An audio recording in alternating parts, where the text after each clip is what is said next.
Samahan ang TalkTV Cagayan Valley Barkada para ihatid ang mga lokal na istorya, kapaki-pakinabang ng mga impormasyon at kaganapan, mga maiinit na balita sa loob at labas ng bansa sa programang maghahatid ng good vibes sa inyong umaga. TalkTV Cagayan Valley.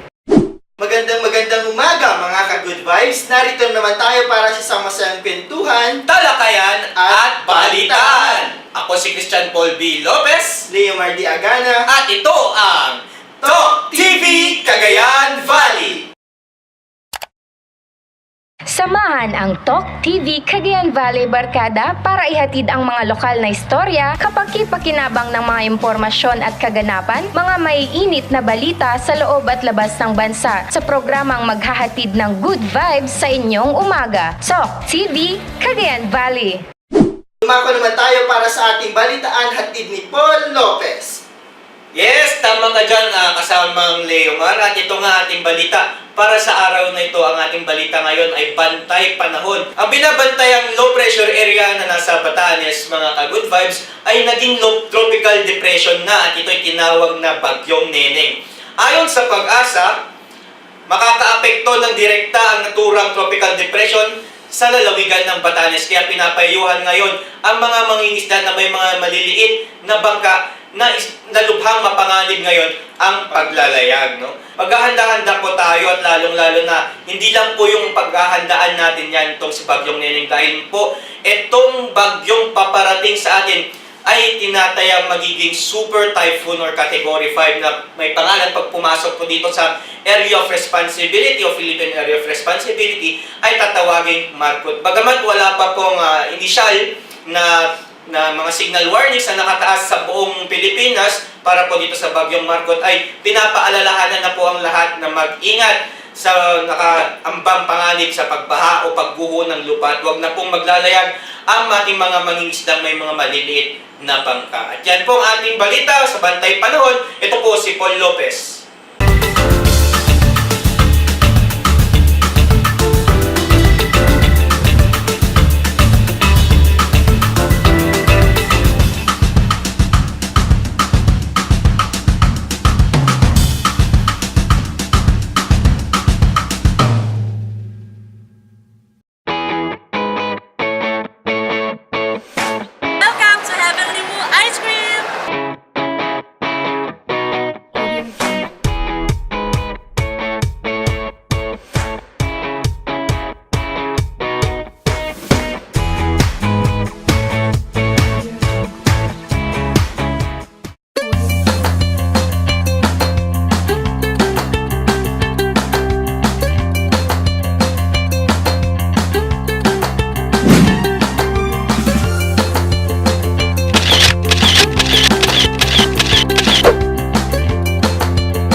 Rice cake in the world, bibingkinitan. At yan po, atin pong namnamin at maglaway dito sa bibingkinitan. Stay tuned!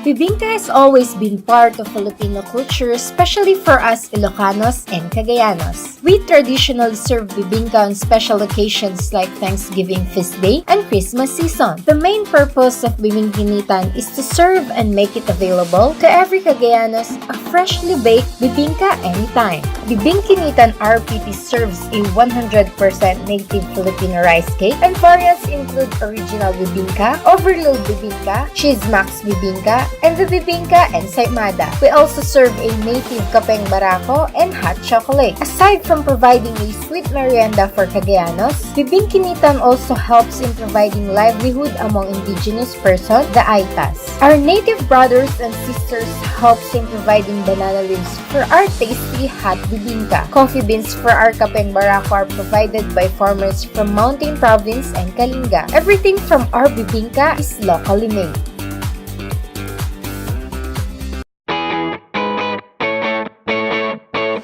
Welcome to Heavenly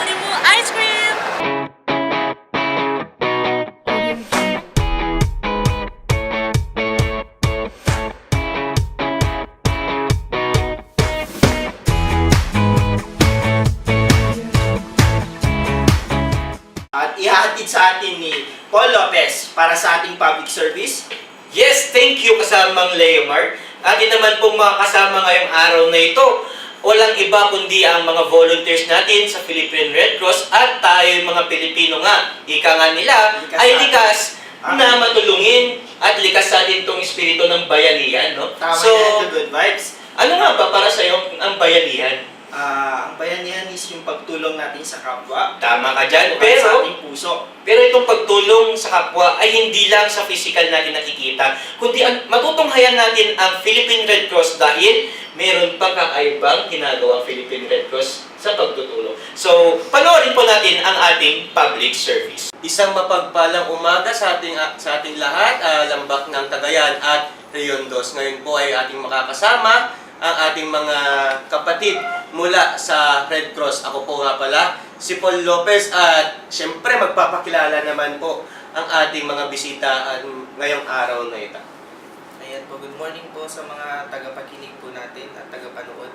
Ako po si Jerwin Espejo, Chapter Service Representative ng Philippine Red Cross Cagayan Chapter.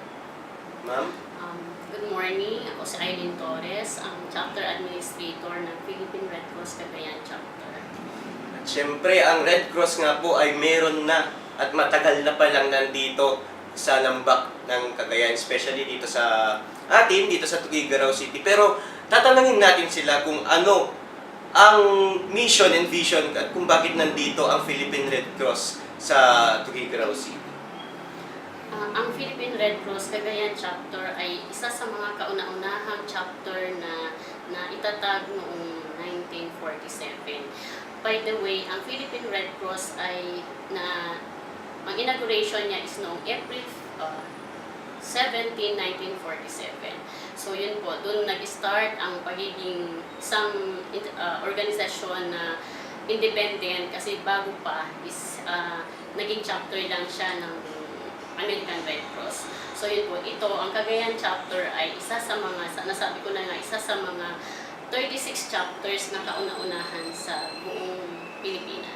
Lahat ng mamamayan, kinikater ng Philippine Red Cross, mayaman ka man, mahirap, babae, lalaki, kahit ano ang katayuan mo sa buhay na nangangailangan ng serbisyo ng Red Cross, ibinibigay po natin. Kasi meron po tayong iba't ibang serbisyo na ibinibigay. Meron po tayong disaster management service in which ito yung nag-cater tayo ng mga taong nasasalanta ng bagyo. Hindi lang yung nagbili tayo ng recovery and rehabilitation, meron din tayong trainings, meron din tayong lectures about disaster. Ito rin, ito yung blood service natin in which alam niyo naman kung ano yung sakop, kung paano ang pagbibigay ng tulong sa mga nangangailangan ng dugo. Meron tayong safety service, ito yung nagkakandak ng training kung alam niyo yung first aid and BLS. So, tayo po ay inatasan din na magbigay ng ganitong kaalaman sa mga estudyante, sa mga komunidad at mga taong gustong matuto ng first aid. Meron din po tayong welfare service. Ang ating welfare service, halimbawa, isa sa ating mga activity na ginagawa dito is yung tracing. Halimbawa, may kamag-anak kang ilang taon mo nang hindi nakita. Basta alam niyo po kung saan yung last address, ibigay niyo po sa amin with complete name at ititrace po ng welfare service ng Philippine Red Cross. So, i-coordinate po namin kung saan lugar man siya. At meron din po tayo yung emergency leave assistance. Ito po yung binibigay nating serbisyo sa mga halimbawa mga Pilipino na member ng US service. So, mapa-Navy man siya, mapa-Marine na may mga namatay na kamag-anak dito sa Pilipinas. So, ang ginagawa natin is kino-coordinate po natin sa American Red Cross. So, tayo lang po ang nagbibigay ng ganung serbisyo. Exclusive for Red Cross lang po. Meron din tayong Meron din po tayong Red Cross Youth po na service. Ito naman po yung service namin na nila po yung magiging leader po natin. Nagbibigay tayo ng mga pa-trainings dito sa ating mga youth. Meron tayong tinatawag na Red Cross Youth sa ating schools. So dito sa Tuguegarao, sir, meron tayong mga councils like Medical College of Northern Philippines, University of Cagayan Valley, Cagayan State University, St. Paul University, at saka St. Louis University. No, doon po sir, nagkakaroon tayo ng mga trainings and development para sa mga youth natin. Meron tayong mga camp, meron tayong mga orientation bago po natin sila gamitin or bago po maging katuwang ni Red Cross sa pagbibigay ng serbisyo sa komunidad. Ang Red Cross kasi andito na siya noon pa man. So ang ginagawa natin ito, gaya ng ginagawa natin ngayon na pinapakilala natin kung ano ang ating mission at vision. Kasi ang Philippine Red Cross ay isang humanitarian organization. Ito ay isang private institution. So ibig sabihin, pag private institution, wala kaming mga subsidiya sa government funds. So we raise our own funds for the services of Red Cross. Ay, ito nga ang kailangan namin, ang mga taong naniniwala sa aming vision and mission. Kasi sa Philippine Red Cross Cagayan chapter, actually 5 lang kami ngayon. 5 ang staff and karamihan ay volunteer. So kung susumahin mo, hindi namin kakayanin yung luwang ng Cagayan para ibigay lahat ang aming serbisyo.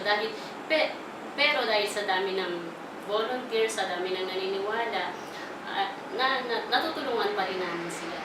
Sa pagkakataong ito, noong Typhoon Lawin, hindi namin alam kung saan nanggaling yung mga volunteer na kasama namin. Kasi magte-text ka lang sa kanila or makikita lang nila na may ganitong mga aktibidades, especially sa disaster. Nandiyan na sila, ma'am, anong maitutulong namin. So, by that gesture is nakikita mo na na-appreciate nila kung ano yung ginagawa namin. So, napapagaan at napapadali ang aming pagre-relief dahil sa mga volunteers na ito. So, kahit saan, pwede namin, actually sa mga LGUs naman, natuwang naman namin sila kasi sa isang tawag mo lang kung ano yung tawag mo nito, kung ano yung kailangan, especially sa disaster, mga report kasi kailangan din naman namin yan. At nagbibigay naman sila kasi yun yung mga basehan din namin para makapag-request kami ng ayuda sa national. Isa sa mga services din ni Red Cross is the volunteer service. No, hindi namin ini-exclude yung mga hindi allied health professionals po or mga profession. Like, meron din po tayong mga IT, meron din po tayong mga teachers, yun po yung mga volunteers po natin. Meron po tayong iba't ibang klase ng volunteers kasi meron tayong iba't ibang kakayahan. Hindi lang po yung mga nurses, doctors ang volunteers ni Red Cross. Lahat po tayo may kanya-kanyang kakayahan na pwede natin itulong kay Red Cross. Ayun. Actually, continuous po ang partnership natin, ang bloodletting activities natin with agencies and schools. Sa nakaraang mga buwan, marami po tayong mga dugo na ipanugay sa ating mga nangangailangan ng mga pasyente. At sa ngayong September, meron po tayong 3 naka-schedule na bloodletting. So, ina-encourage namin ang lahat na kung alam niyo, pwede kayong mag-donate. Ito yung ating social responsibility na may tatawag. Hindi lang sa pagbigay mo ng pera, damit, o pagkain, ang matatawag nating pagtulong, pero ito yung isa sa pinaka-precious na tulong na may bibigay mo. Kasi yung blood mo, hindi mo alam kung kanino mapupunta yan. So, kung kaninong tao siya maseservisyohan. So, ito yung ina-encourage namin sa lahat. Basta alam mo, pwede kang mag-donate 18 to 65 years old at capable ka at hindi ka naman nakainom at wala kang sakit. At tawag mo dito yung, alam mo sa sarili mo na pwede kang mag-donate. Bisitahin nyo lang po ang Philippine Red Cross Cagayan chapter sa May Magallanes Street at si ating Jerwin Espejo, yung ating medtech, siya ang gagabay sa inyo kung paano mag-donate at mag-encourage pa kayo ng inyong mga kaibigan. Kasi ganyan, halos every week meron tayong mga walk-in, mga estudyante na gusto mag-donate. So, nakakatuwa na sa murang edad nila na nakikita nila yung responsibility nila sa kapwa nila. Hindi pwedeng, dapat ako lang ang tutulungan. So, kailangan din natin tanungin sa ating sarili na kung ano ang pwede natin itulong sa ating kapwa. Especially yung mga walang mga patient natin na walang pagkukunan ng supply ng dugo. Kasi minsan, aminin man natin, merong scarcity. Mas mataas ang demand kaysa yung kaysa yung supply. So minsan nagkakaubusan din. Pero ang maipapangako namin is hihiram or hihingi kami sa ibang chapters kasi maganda ang networking ng Philippine Red Cross. As far as Manila, Ilocos Region, Cagayan Valley Region, naghihiraman kami ng dugo para lang may maibigay kami sa ating mga kapwa. Kung sakali mang wala tayong stock na ganun kaya nila. Paano natin nasasabi, ma'am at sir, na ang pagdodonate ng dugo is social responsibility not only for yourself but for the others? Actually, sir, ang blood donation po talaga is totally voluntary. Ito yung ang pagdodonate po ng dugo ay galing sa kaibuturan ng puso. The spirit of altruism and voluntarism. Yun po yung gustong ipahayag ng ating Philippine Red Cross. Actually, sir, ang ating blood program, meron po tayong tripartite organization na nagsama-sama para mapalawig at para mapadami pa natin yung supply at kakulangan ng dugo dito sa Pilipinas. So, meron po tayong Department of Health, Philippine Blood Coordinating Council at si Philippine Red Cross. Si Philippine Red Cross, sir, ang tungkulin niya po talaga is to disseminate about voluntary blood donation. Tapos, meron kasi tayong mga binabayaran na processing fee once na tayo ay kukuha ng dugo sa ating mga blood service facility. Ito po yung tinatawag nating blood service fee, sir. So, meron po tayong binabayaran. Kino-cover po nito yung mga testing and screening to make sure na yung ating blood is safe for transfusion. Ito po yung isa sa ginagawa namin sa pag-raise ng fund. So, yung aming membership campaign. Ito yung pagmimembro ng bawat Pilipino. So, in-encourage ko po. Meron po tayong 60 pesos. Meron po tayong 150 pesos, meron tayong 300, may 500, and for the and 1,000, meron po tayo para sa senior citizen na 300 and 350. Ito ay one-time payment lang po. So, hindi natin iisipin na yung 60 pesos, ito yung everyday na babayaran. No, 60 pesos, this is good for 1 year. So, ito po yung membership with health benefit, with accidental benefit. So, ibig sabihin, pag member ka na, at na-aksidente yung isang member natin, is meron siyang assurance na may i-reimburse sa kanya na medicine reimbursement. So, kung na maximum of 5,000.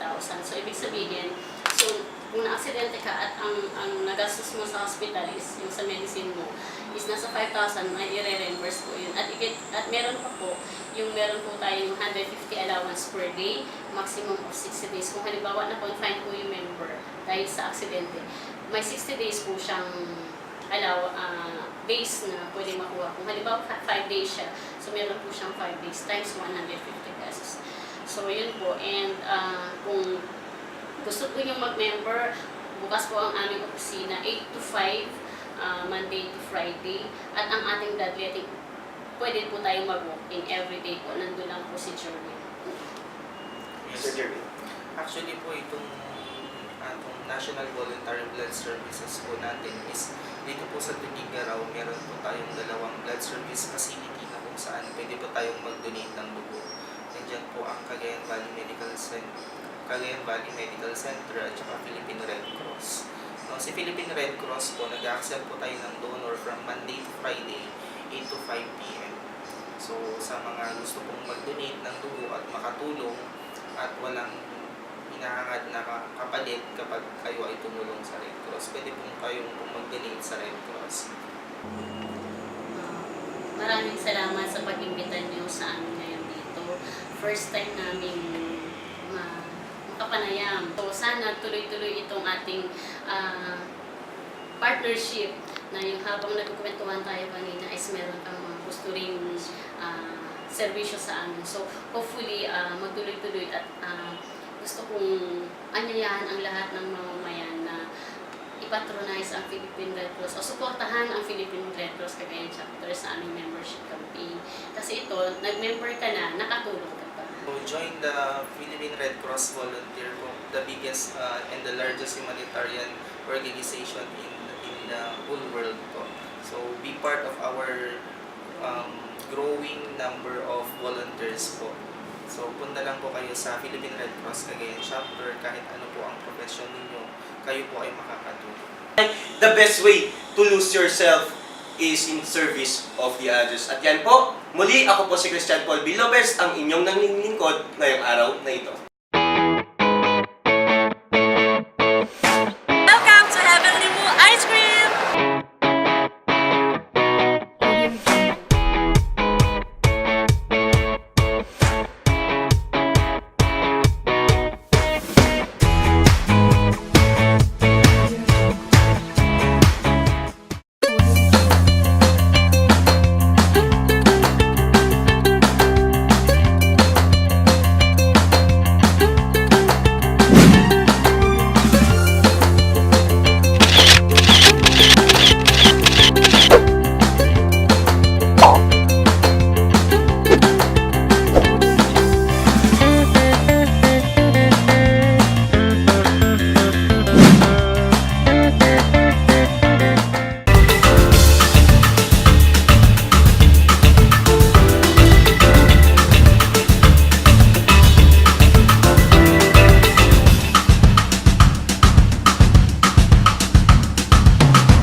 At yan mga ka-good vibes, nagbabalik na naman tayo dito lang sa TalkTV Cagayan Valley.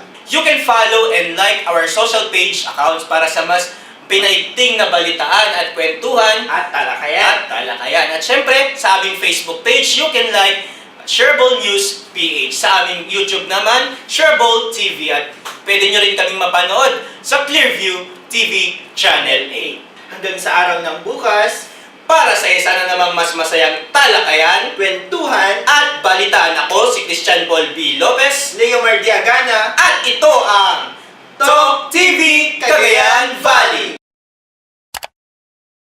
Samahan ang TalkTV Cagayan Valley Barkada para ihatid ang mga lokal na istorya, kapaki-pakinabang ng mga impormasyon at kaganapan, mga maiinit na balita sa loob at labas ng bansa sa programang maghahatid ng good vibes sa inyong umaga. TalkTV Cagayan Valley.